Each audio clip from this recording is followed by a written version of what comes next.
आठवीं कक्षा के शिष्यवृत्ति वर्ग में हमारा जो विषय है बच्चों वह है गणित। गणित विषय के अंतर्गत हमारा आज का जो घटक है वह है घटक नंबर 4, घटक क्रमांक 4, क्षेत्रमिति, जिसके अंतर्गत हम टॉपिक देखेंगे आज 4.2 क्षेत्रफल। इसके पहले हमने देखा था भूमितीय आकृतियों के परिमिति से संबंधित कुछ प्रश्न।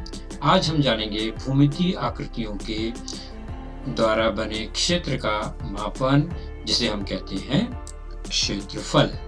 टॉपिक शुरू करने से पहले हम इस स्कॉलरशिप वर्ग क्लास के परीक्षा के स्वरूप को समझ लेते हैं। तो परीक्षा का स्वरूप कुछ इस तरह से होता है। शिष्यवृत्ति परीक्षा, स्कॉलरशिप की परीक्षा में 2 पेपर होते हैं, 2 प्रश्न पत्र होते हैं, जैसा कि स्क्रीन पर आप देख ही रहे हैं। प्रश्न पत्र पहला, पेपर 1, प्रथम भाषा, फर्स्ट लैंग्वेज, जो कि गणित के साथ जुड़ा होता है, अर्थात 2 भागों में प्रत्येक प्रश्न होता है। पहला पेपर भाषा और गणित विभाग मिलाकर होता है। दूसरा प्रश्न पत्र तृतीय भाषा, थर्ड लैंग्वेज और बुद्धिमत्ता, इंटेलिजेंस पर आधारित यह कुछ प्रश्न होते हैं इसमें। तो यह भी 2 भागों में बटा है, अर्थात 2 प्रश्न पत्र 4 भागों में बटे होते हैं। तो कुल मिलाकर 2 पेपर होते हैं। हमारा जो विषय है, ये वीडियो है, वह पहले पेपर में जो गणित विभाग है उस पर आधारित है। तो पहले पेपर में और दूसरे पेपर में इसी तरह प्रश्न संख्या होगी। 25 प्रश्न पहले विभाग में, जो कि लैंग्वेज भाषा पर आधारित है, और दूसरा विभाग गणित या बुद्धिमत्ता होगा तो वह 50 प्रश्न होते हैं। उसमें कुल मिलाकर 75 प्रश्न होते हैं, और प्रत्येक प्रश्न के लिए 2 अंक निर्धारित किए गए हैं। इसका मतलब हुआ कि 25 प्रश्न जो लैंग्वेज पर है, भाषा पर है, वह 50 अंकों का होगा, और जो दूसरा विभाग गणित अथवा बुद्धिमत्ता होगा तो उसमें 50 प्रश्न के लिए 100 अंक निर्धारित होंगे। कुल मिलाकर 75 प्रश्न, 75 क्वेश्चंस पर 150 अंक निर्धारित किए गए हैं, और दोनों प्रश्न पत्र को हल करने के लिए समय 90 मिनट का, 1.5 घंटे का मिलता है। अलग अलग 2 पेपर होते हैं। पहला पेपर पर हम चर्चा करेंगे। पहले पेपर में भी हम गणित विभाग पर ही चर्चा करेंगे। तो गणित विभाग में भी जैसा कि हमने देखा 50 प्रश्न 100 अंकों के लिए होते हैं।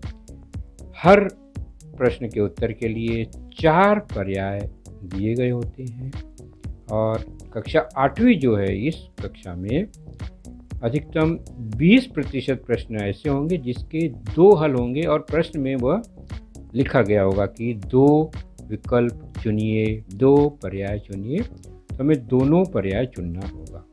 20% प्रश्न का मतलब हो गया कि 10 प्रश्न गणित में, 5 प्रश्न भाषा में हो सकते हैं। तो सही पर्याय चुनते समय दोनों पर्याय को चुनना बहुत आवश्यक है। एक पर्याय चुनने पर वह उत्तर गलत माना जाएगा। कैसे चुनना है? उत्तर पत्रिका कुछ इस तरह से होती है। प्रश्न क्रमांक लिखे गए होंगे 1 से 75 तक। उसके सामने 4 ऑप्शन होते हैं। उनमें से हमें जो पर्याय सही होगा उसी को चुनना है, उसी को भरना है। मान लीजिए पहले प्रश्न का पहला और तीसरा पर्याय सही है, तो पहले और तीसरे को हम ब्लू अथवा ब्लैक पेन से उसको डार्क कर देंगे। उस वृत्त के, सर्कल के बाहर इंक न जाने पाए, ध्यान रखें। उसी प्रकार चौथा सही है अगर दूसरे प्रश्न का, तो चौथा को ही चुनेंगे, एक ही चुनेंगे। 5वें में अगर 2 पर्याय सही है तो दोनों चुनना है, दूसरा और चौथा अगर सही है तो। और यदि दूसरा तीसरा सही है 8वें प्रश्न में, तो हम दूसरे और तीसरे को ही चुनेंगे, अन्य पर्याय पर किसी भी प्रकार का इंक या स्याही नहीं लगाएंगे। तो ब्लू और ब्लैक, ये 2 ही इंक को चुनना है, 2 ही पेन से लिखना है हमें। एक बार में एक ही पेन का उपयोग करें पूरे पेपर में। ऐसा नहीं कि कुछ प्रश्न ब्लू से कुछ प्रश्न ब्लैक से, ऐसे हल नहीं करने हैं। अन्य किसी भी प्रकार का रंग अगर है लाल, हरा, पीला इत्यादि, तो उस पर कोई अंक नहीं मिलेगा क्योंकि वो चेक ही नहीं होगा। हम पहले से भी जानते हैं क्षेत्रफल क्या होता है, क्योंकि यह पिछली कक्षाओं में हमने कुछ भूमितीय आकृतियों के क्षेत्रफल को देखा है। तो किसी भी आकृति द्वारा घेरे गए समतल क्षेत्र के माप को उस आकृति का क्षेत्रफल कहते हैं। तो समतल क्षेत्र मतलब क्या? जैसे कि यह एक त्रिभुज है, यह एक आयत है, यह एक वृत्त है, ये सब 2 डायमेंशनल 2 आयामी समतल चपटी आकृतियां हैं। इसकी बाहरी भुजाओं की लंबाइयों का योग परिमिति होता है, ये हमने जाना है। तो त्रिभुज, आयत और वृत्त, इस परिमिति के अंदर का जो भाग है, जो क्षेत्र है, ये आप देख रहे हैं। तो आकृति के अंदर का जो समतल भाग है, उस आकृति द्वारा घेरी गई जो जगह है, उसे हम आकृति का क्षेत्र कहते हैं और इसी क्षेत्र के मापन को क्षेत्रफल कहते हैं। तो आकृति द्वारा घेरे गए एक समतल क्षेत्र के माप को ही आकृति का क्षेत्रफल कहते हैं। जैसे कि यह कोई अनियमित आकृति है, फिर भी इसके अंदर का जो क्षेत्र है, उसका माप इस आकृति का क्षेत्रफल होगा। तो ये जो हरे रंग में दिख रहा है, उस आकृति द्वारा घेरा गया क्षेत्र है, तो इसका माप ही क्षेत्रफल होगा।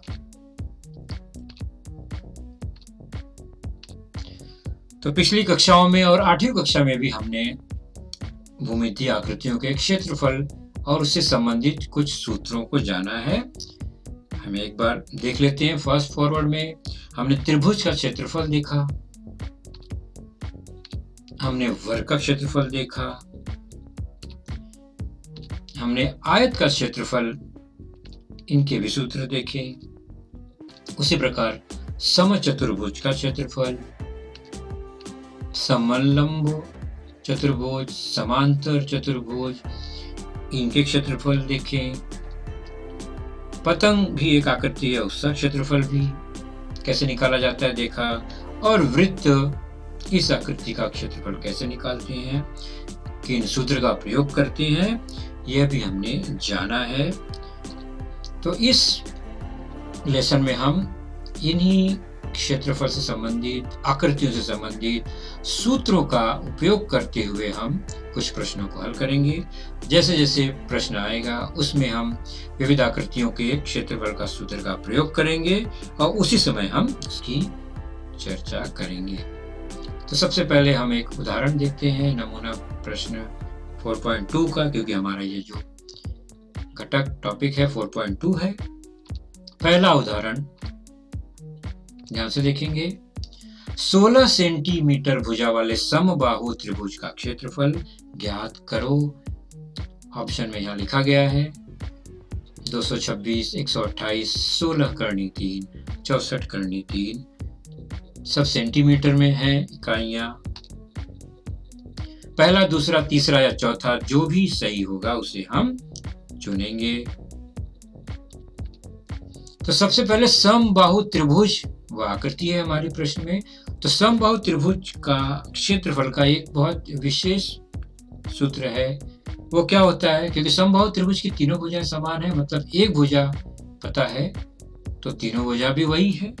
तो उसी भुजा के ऊपर यह सूत्र आधारित है, कर्णी 3/4, कर्णी 3/4 गुणे भुजा का वर्ग। यह हो गया समबाहु त्रिभुज का क्षेत्रफल का सूत्र। सिंपल, कर्णी 3/4 भुजा का वर्ग। जैसे ही हमें यह सूत्र पता चलता है, हम तुरंत भुजा जो कि 16 दिया गया है प्रश्न में, उसका मान रखते हुए 16 का वर्ग हो जाएगा वहां, और सरल रूप देते हुए इस कर्णी 3/4, 16 का वर्ग 256, 4 से 256 कट जाएगा। आ जाएगा 64। तो कर्णी 3 और 64 बचा, तो 64 कर्णी 3, यह हुआ 16 सेंटीमीटर भुजा वाले समबाहु त्रिभुज का क्षेत्रफल। इकाई यहाँ हम नहीं लिख रहे हैं, इकाई तो सेंटीमीटर है भुजा की, तो वर्ग सेंटीमीटर होगा क्षेत्रफल का। तो वर्ग सेंटीमीटर होना चाहिए। यहाँ पर सेंटीमीटर लिखा हुआ है तो आप जरूर सुधारेंगे। सेंटीमीटर लिखा गया, क्षेत्रफल की इकाई सेंटीमीटर नहीं होती है, वर्ग सेंटीमीटर होती है, इसे ध्यान रखेंगे। तो चौथा ऑप्शन सही होगा, सभी इकाइयां वर्ग सेंटीमीटर में होनी चाहिए क्षेत्रफल की। तो यहाँ पर गलती क्या है, इकाई सेंटीमीटर लिखा गया है, वहां वर्ग सेंटीमीटर होना चाहिए, ध्यान रखेंगे आप लोग भी। दूसरा उदाहरण देखते हैं। एक ही केंद्र वाले दो वृत्त दिए गए हैं, अर्थात ऐसे वृत्त हैं जिनका केंद्र एक है, कॉमन है, सामान्य है, जिसमें OP 7 सेंटीमीटर है, ON 14 सेंटीमीटर है। तो रेखांकित भाग का क्षेत्रफल ज्ञात करना है। आकृति क्या है, पहले आकृति जानेंगे। तो आकृति कुछ इस तरह से है, बनी हुई है। एक वृत्त है जिसका केंद्र O, दूसरा वृत्त है जिसका केंद्र O, दोनों का केंद्र O ही है। अंदर जो वृत्त है छोटा वाला, उस पर बिंदु P, बड़े वाले वृत्त पर बिंदु N, OP 7 दिया गया है। तो बीच का जो क्षेत्र है, रेखांकित भाग है, उसी का क्षेत्रफल हमें ज्ञात करना है। सबसे पहले OP 7 दिया गया है, PN 14 दिया गया है। अब हमें क्षेत्रफल किसका निकालना है, न तो बड़े वाले वृत्त का, न छोटे वाले वृत्त का, बीच वाले भाग का निकालना है। तो इसका मतलब क्या, तो पहले जो जानकारी दी गई उसको समझते हैं। OP है छोटे वृत्त की त्रिज्या 7, ON जो है बड़े वृत्त की त्रिज्या है, जो कि OP और PN को मिलाकर होगा, अर्थात 14 धन 7 21। यहाँ हम इकाई अभी नहीं लिख रहे हैं। तो बड़े वृत्त का क्षेत्रफल जो है पूरा, उसमें से छोटे वृत्त के क्षेत्रफल को अगर निकाल देते हैं तो हमें रेखांकित भाग का क्षेत्रफल मिलेगा इस तरह से। मतलब पूरा बड़ा वृत्त, उसमें से छोटा वाला वृत्त कट गया, निकल गया, तो बचा क्या, रेखांकित भाग का क्षेत्रफल। तो हमें कृति करनी है, पहले बड़े वृत्त का क्षेत्रफल निकालेंगे, उसमें से छोटे वृत्त के क्षेत्रफल को घटाएंगे, तो हमें रेखांकित भाग का क्षेत्रफल मिलेगा। बड़े वृत्त के क्षेत्रफल के लिए बड़े वृत्त की त्रिज्या को r मान के सूत्र बनेगा पाई r स्क्वायर, छोटे वृत्त की त्रिज्या स्मॉल लेटर में स्मॉल कैप छोटा r, तो उसका पाई r स्क्वायर मान रखेंगे इस तरह से। तो पाई पाई दोनों में कॉमन है, तो रेखांकित भाग का क्षेत्रफल निकालने के लिए पाई को निकाल लेंगे बाहर। r1 r स्क्वायर बड़ा वाला capital R square minus small r square, pi common ले लिया हमने जल्दी इस प्रश्न हल करने के लिए। पाई का मान 22/7, r जो है 21 है बड़े वृत्त की त्रिज्या, छोटे वृत्त की त्रिज्या 7 है, उसका वर्ग। सरल रूप करेंगे देंगे तो 22/7, 21 का वर्ग 441, उसमें से 7 का वर्ग घटा देंगे 49, घटाने पर आएगा 22/7। 441 में से 49 घटाते हैं तो 392 मिलेगा, 7 से काट देंगे तो 56 मिलता है।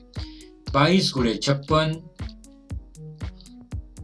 आ जाएगा 1232 वर्ग सेंटीमीटर, यह रेखांकित भाग का क्षेत्रफल हुआ। और ऑप्शन में पहला ही ऑप्शन सही है, तो पहले को चुनेंगे। इस तरह से यह प्रश्न हल होगा। चलते हैं अगला प्रश्न देखेंगे, और यह फरवरी 2019 का प्रश्न है। 452 मीटर लंबे 322 मीटर चौड़े एक आयताकार बाग के बाहरी ओर से सटाकर 11 मीटर चौड़ा एक रास्ता बनाया गया है, तो रास्ते का क्षेत्रफल ज्ञात करना है। ये प्रश्न के ऑप्शन और अब हल देखते हैं। सबसे पहले बगीचा है, बाग है, और वह बाग है आयत के आकार का, और जिसकी लंबाई और चौड़ाई दी गई है 452 और 322। तो ये एक आयताकार बाग है, उसकी लंबाई 452 मीटर, चौड़ाई 322 मीटर है। अब क्या है, इसके चारों ओर रास्ता बनाया गया है, एक रास्ता बनाया गया है इस तरह से, तो बाग के चारों ओर हम घूम सकते हैं। और वह रास्ता जो है 11 मीटर चौड़ा है, प्रश्न में लिया गया है, मतलब बाग के लंबाई से 11 मीटर चौड़ा, दूसरी लंबाई से भी 11 मीटर चौड़ा रास्ता है, चौड़ाई से भी 11 मीटर चौड़ा रास्ता है दोनों तरफ। तो इस तरह से यह रास्ता 11 मीटर चौड़ा दिखाई दे रहा है, बराबर। और हमें क्या करना है, इसी रास्ते का क्षेत्रफल ज्ञात करना है। तो रास्ते का क्षेत्रफल तो हम डायरेक्ट ज्ञात नहीं कर सकते हैं, लेकिन बड़े वाले जो आयत है, यानी रास्ता को पकड़कर बाहरी भाग का आयत, उसमें से अगर हम बाग को हटा दें तो पूरा रास्ते का क्षेत्रफल मिलेगा इस तरह से। तो बड़े आयत में से अगर हम बाग के क्षेत्रफल को घटा देते हैं तो रास्ता ही बचता है, और इसी का क्षेत्रफल हमें ज्ञात करना है। तो बड़े आयत के क्षेत्रफल में से छोटे आयत मतलब बाग का क्षेत्रफल घटा देंगे तो रास्ते का क्षेत्रफल प्राप्त होगा। ऐसे प्रश्नों में यही कृति करनी है। हमने पहले देखा वृत्त, 2 वृत्त था, बड़े वृत्त में से छोटा वृत्त घटाया तो बीच का भाग मिल गया। वैसे ही बड़े आयत में से छोटा आयत घटा देंगे अंदर का, तो बीच का रास्ता मिल जाएगा। तो शुरू करते हैं। सबसे पहले लंबाइयां क्या क्या दी गई हैं। छोटे आयत जो कि बाग है, उसकी लंबाई 452, उसी की चौड़ाई 322 दिया गया है। बड़े आयत की लंबाई क्या होगी, तो बड़े आयत की लंबाई में मतलब जो बाग की लंबाई है 452, उसमें दोनों तरफ से 11-11 रास्ता है, तो वो दोनों 11-11 बढ़ जाएगा। ध्यान रखो बच्चों, एक बार 11 नहीं जोड़ना है, दोनों तरफ 11-11 बढ़ा है, इसलिए ध्यान से देखो। ये लंबाई 452, उसमें दोनों तरफ से 11-11 बढ़ गया, तो इसका मतलब 452 में 22 जुड़ जाएगा, और बड़े आयत की जो लंबाई हो जाएगी 474 मीटर हो जाएगी। ठीक उसी प्रकार चौड़ाई, बाग की चौड़ाई तो 322 है। बड़ा आयत कैसे बना, दोनों तरफ 11-11 मीटर चौड़ा रास्ता है। ध्यान से देखिए, चौड़ाई में भी 11-11 जुड़ जाएगा, 22 जुड़ गया तो 344 हो गया बड़े आयत की चौड़ाई। तो बड़े आयत की लंबाई बड़े आयत की चौड़ाई मिल गई, और ऊपर बाग की लंबाई बाग की चौड़ाई मिल गई। तो छोटे आयत और बड़े आयत दोनों की लंबाई चौड़ाई हमें पता हो गई। तो दोनों का क्षेत्रफल निकाल लेते हैं। सबसे पहले बाग का क्षेत्रफल निकालते हैं, लंबाई गुणे चौड़ाई। तो लंबाई 452, चौड़ाई 322, गुणा करने पे आ गया 1,45,544। और बड़े आयत का क्षेत्रफल में उसकी लंबाई 474 गुणे उसकी चौड़ाई 344, गुणा करने पे आया 1,63,056। तो दोनों क्षेत्रफल मिल गया, तो रास्ते का क्षेत्रफल निकालना है। तो बड़े आयत के क्षेत्रफल में से छोटे आयत का क्षेत्रफल घटा देंगे। मान हमने अभी ज्ञात किया, और घटाने पर आ जाएगा रास्ते का क्षेत्रफल जो कि 17,512 वर्ग मीटर के बराबर होगा। सब मीटर में ही है इकाई, जो कि दूसरा ऑप्शन है हमारा। तो दूसरे को चुनेंगे। तो इस तरह से यह प्रश्न भी हल हुआ। आगे चलते हैं। फरवरी 2018 का एक प्रश्न है और यह प्रश्न हमारा जो पिछला वीडियो था जिसमें हमने परिमिति वाला हिस्सा देखा था, कुछ उससे संबंधित यह होगा। पहले इसमें क्या है, दिशा वाला प्रश्न है। आकृति बनाना कैसे बनाया जाएगा वह बहुत इंपॉर्टेंट फैक्टर है, इसलिए मैंने इसमें भी लिया है। यह प्रश्न को ध्यान से पढ़ेंगे। प्रश्न का वाक्य काफी लंबा होता है इसमें, क्योंकि इसमें कई कृति होती है। ध्यान से प्रश्न को देखते हैं। आदेश एक लड़का है, अपने घर से उत्तर की ओर 200 मीटर चला। यहाँ पर दिशा बहुत इंपॉर्टेंट है बच्चों। 200 मीटर चला, लेकिन कहाँ? उसके घर से उत्तर की ओर। हम धीरे धीरे समझेंगे, पहले प्रश्न पूरा पढ़ लेते हैं फिर से। आदेश अपने घर से उत्तर की ओर 200 मीटर चला, फिर समकोण पर पश्चिम की ओर मुड़कर 150 मीटर गया। पुनः समकोण पर उत्तर की ओर मुड़ा और 300 मीटर चला।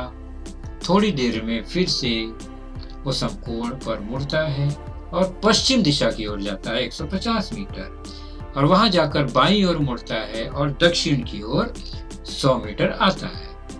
अब वो जहां पर भी पहुंचा है वहां से उसका घर कितना दूर है? न्यूनतम दूरी मतलब सीधी तिरछी दूरी बतानी है हमें। तो सबसे इंपॉर्टेंट बात है बच्चों कि कागज पर जब हम ये ड्रॉ करेंगे, बनाएंगे, तो दिशा का ध्यान रखना बहुत इंपॉर्टेंट है कि आदेश कैसे कैसे किस रास्ते से कहां कहां गया।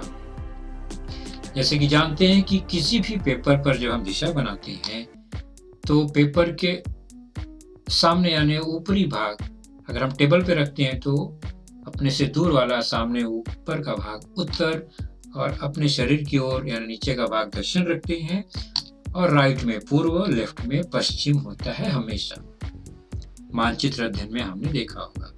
इसी तरह हम आकृति बनाएंगे, आदेश कैसे कैसे चला, दिशा को ध्यान में रखकर। तो सबसे पहले आदेश का घर, और यह रहा आदेश। अब उसे काफी लंबा सफर तय करना है, तो चलिए हम रास्ता बनाते हैं। पहला वाक्य कहता है कि आदेश अपने घर से उत्तर की ओर चला 200 मीटर। तो उत्तर मतलब हम दिशा देख रहे हैं तो ऊपर की ओर ले जाएंगे। यहाँ पर वीडियो में ऊपर की ओर दिखेगा ये आपको। यह चला उत्तर की ओर 200 मीटर। उसके बाद उसने क्या किया? समकोण पर 90 अंश मुड़ गया। किस तरफ मुड़ा? पश्चिम की ओर। पश्चिम लेफ्ट में है, पश्चिम की ओर मुड़ा। मुड़कर कितना दूर गया? 150 मीटर प्रश्न में कहा गया है। दूसरे वाक्य में 150 मीटर वह पश्चिम की ओर गया। उसके बाद उसने क्या किया? फिर वह 90 अंश समकोण मुड़ गया, लेकिन कहाँ गया? उत्तर की ओर, मतलब फिर ऊपर की ओर। उत्तर की ओर गया वह। कितना मीटर चला? 300 मीटर प्रश्न में लिखा गया है। इसी तरह आकृति बना रहे हैं हम। फिर वो थोड़ी देर के बाद समकोण पर मुड़ गया, पश्चिम की ओर मुड़ गया। प्रश्न में लिखा गया है पश्चिम की ओर मुड़ा, 150 मीटर दूर गया। वहां पर वो बाईं ओर मुड़ गया। बाईं ओर मतलब लेफ्ट की ओर मुड़ा, समकोण पर मुड़ा और दक्षिण आएगा। कितना दूर तक दक्षिण गया वह? 100 मीटर। यह उसका आखिरी स्टॉप है कि यहां पर जाके वह रुक गया। अब पता लगाना है कि वह अपने घर से कितनी दूरी पर है। तो इस तरह से हम ध्यान से देखेंगे, थोड़ा जूम करते हुए। तो आखिरी हिस्सा और यह उसका घर। और जब आकृति बनाएंगे तो ध्यान से देखेंगे कि वह एक रास्ते पर फिर से कहीं न कहीं टकराता है, बीच में मोड़ पर। अब आकृति को रचना द्वारा स्पष्ट करते हैं, क्योंकि हमें इस लाल रंग का जो रास्ता है इसकी लंबाई बतानी है। तो ऊपर 100, ये 100 के सामने का एक हिस्सा ये 100 होगा और 150 के सामने का हिस्सा 150 होगा, यानी एक आयत बनेगा, रचना है। तो जब यहाँ पर लाल रंग में 100 बन गया तो नीचे जो पूरा 300 है वो 200 हो जाएगा। पूरा रास्ता 300 का था, ऊपर का हिस्सा 200, और ऊपर का 100 नीचे का 200। अब यहाँ पर दो त्रिभुज आपको दिखाई दे रहे हैं और दोनों की समकोण बनाने वाली भुजाओं की लंबाई देख रहे हैं समान समान है। 150 ऊपर वाले त्रिभुज का भी है, नीचे वाले का भी है। 200 ऊपर वाले त्रिभुज का भी है, नीचे वाले त्रिभुज का भी है। मतलब यह समकोण सर्वांगसम त्रिभुज है जिनमें AC और BC कर्ण है और A से B जो है वो आदेश की घर से दूरी है। तो घर से दूरी निकालना है तो AC और BC की माप निकाल लेंगे तो पूरी दूरी पता चल जाएगी। दोनों समकोण त्रिभुज है, दोनों सर्वांगसम त्रिभुज हैं। तो समकोण और सर्वांगसम त्रिभुज हैं जिनमें कर्ण AC और BC समान होंगे। तो एक त्रिभुज से हम कर्ण का मान निकालेंगे। कैसे? तो समकोण त्रिभुज में हम AC जो है, AC कर्ण वाला त्रिभुज का मान पाइथागोरस से निकालना है। तो समकोण बनाने वाली भुजाओं के वर्गों का योगफल कर्ण के वर्ग के बराबर होगा। हम पूरा उत्पत्ति नहीं लिखेंगे, हमें तुरंत प्रश्न हल करना है, स्कॉलरशिप का प्रश्न है। तो 150 का वर्ग 22,500, 200 का वर्ग हो गया 40,000। दोनों वर्गों को जोड़ देंगे 62,500। ये AC का वर्ग होगा। तो AC मतलब 62,500 का वर्गमूल। तो 625 का वर्गमूल 25, 2 जीरो का वर्गमूल 1 जीरो, मतलब 25 और 1 जीरो 250। AC हो गया 250 और AC जो है वो BC के बराबर है। दोनों सर्वांगसम त्रिभुज है, दोनों 250 हो गए। तो आदेश की घर से न्यूनतम दूरी कितनी हुई? A से C, C से B 250, 250। कुल मिलाकर आदेश अपने घर से कितना दूर हुआ? अब तो वो हो गया 500 मीटर। और हमारे ऑप्शन में तीसरा ऑप्शन जो है वो 500 का है। तो हमने तीसरे को चुन लिया और वो हुआ 500, वही उत्तर हुआ हमारा।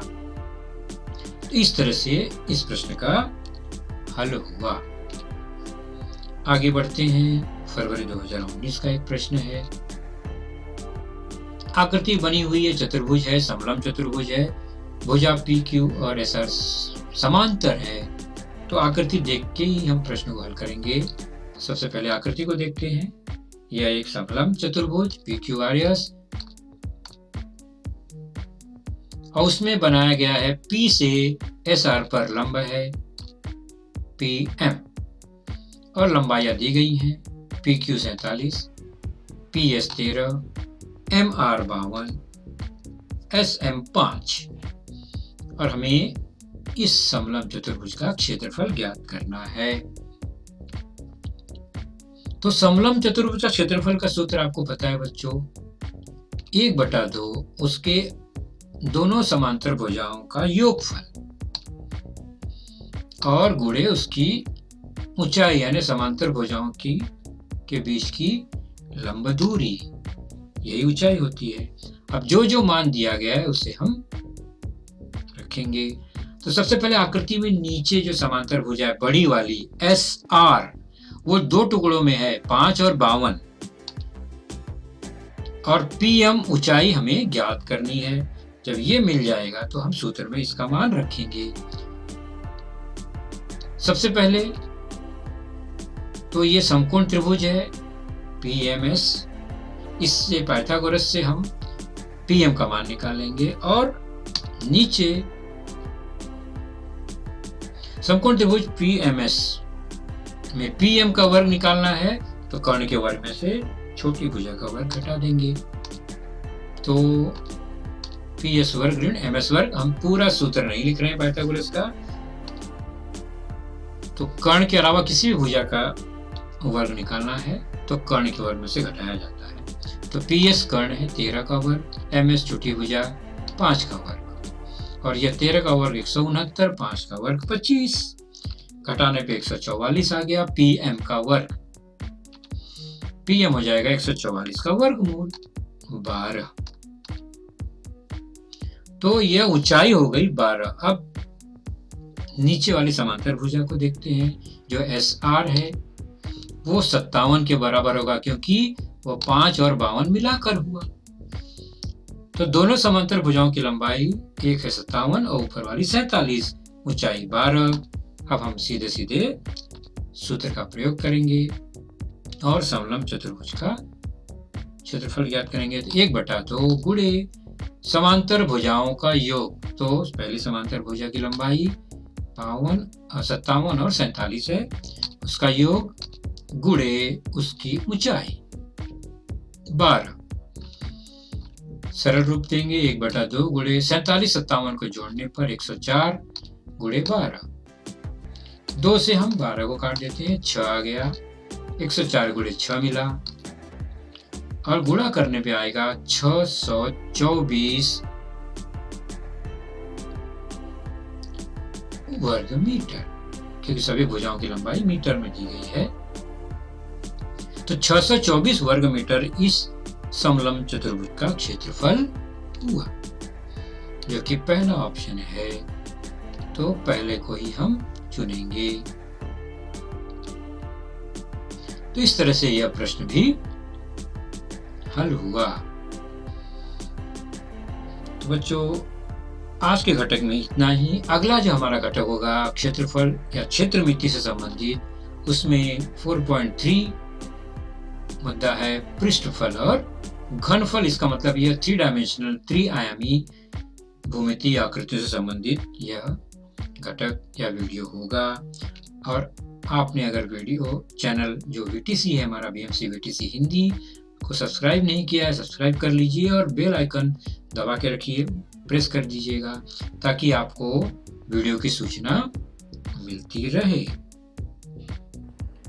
तो बच्चों, आपने देखा आज का लेसन, उसके प्रमुख मुद्दों को ध्यान से बार बार दोबारा देखकर समझने का प्रयास कीजिए, क्योंकि एक बार देखने पर किसी को भी वो पूरा मुद्दा समझ में नहीं आता। तो जैसे ही हम 2 बार 3 बार देखेंगे तो हमें वह समझ में आने लगेगा। और इसके आगे की जानकारी जो होगी बच्चों, वह निश्चित ही हमारे अगले वीडियो में होगी। तो उस वीडियो को देखने के लिए, उसकी सूचना प्राप्त करने के लिए जो नीचे सब्सक्राइब का बटन होता है उसे ज़रूर प्रेस कीजिए और नोटिफिकेशन ऑन रखिए, ताकि जैसे ही हमारा लेसन चैनल पर डाला जाएगा आपको वह तुरंत प्राप्त होगा। तो अपना ख्याल रखिए, सुरक्षित रहिए। Thank you.